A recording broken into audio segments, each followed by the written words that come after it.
Mr. Chairman, Ranking Members Series, and members of the subcommittee, thank you for the opportunity to talk today about energy security and enhancing partnerships with Mexico and Canada. The United States, Canada, and Mexico are energy-rich countries. Total recoverable oil in North America exceeds 1.7 trillion barrels. For comparison's sake, the U.S. uses roughly 7 billion barrels of oil annually.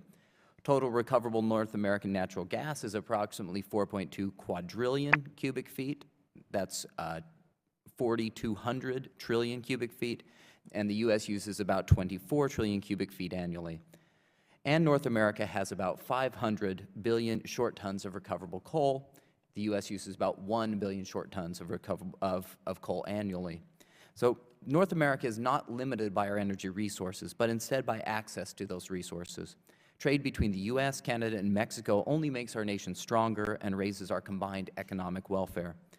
Canada and Mexico are not only America's closest neighbors, but also very important trading partners and America's closest energy allies.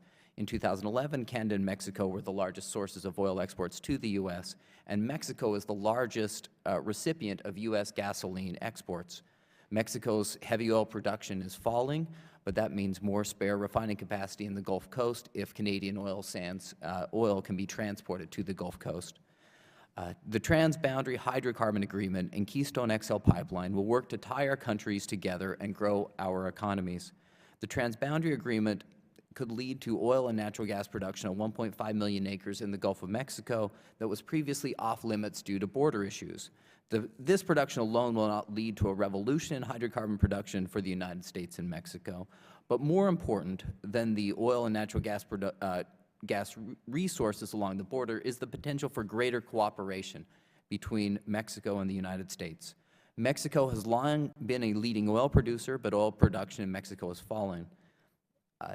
Again, this is not because of a lack of resources. Mexico has an estimated 10.5 billion barrels of proven oil reserves, but that amount could double when unconventional and deepwater resources become proven reserves. The United States is a leader in accessing unconventional and deepwater resources, as seen by huge new oil discoveries in places like offshore Brazil that were made using technology developed in the U.S.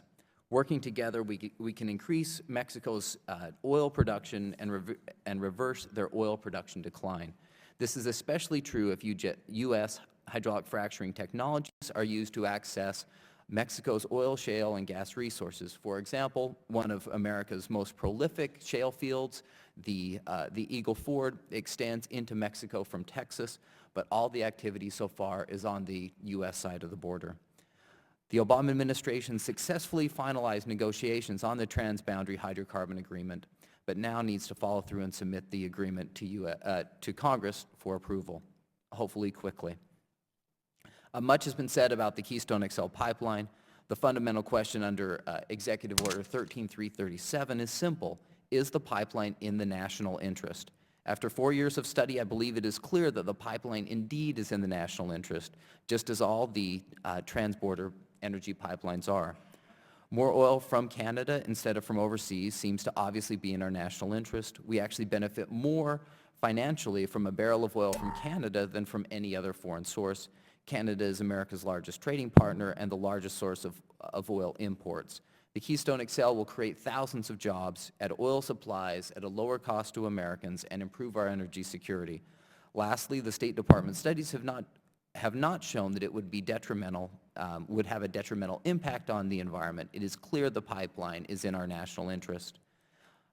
There is much more that could be done to benefit our continent, which happens to sit on the largest sources of hydrocarbons in the world. Affordable, reliable, and secure energy is our common bond, and the U.S., Canada, and Mexico can all benefit from its development. The administration has been too slow on improving the Keystone XL and on submitting the Transboundary Hydrocarbon Agreement to Congress. Positive movement on these fronts would help other energy projects move forward to the benefit of all of our people. Thank you for your time, and I will gladly answer any questions.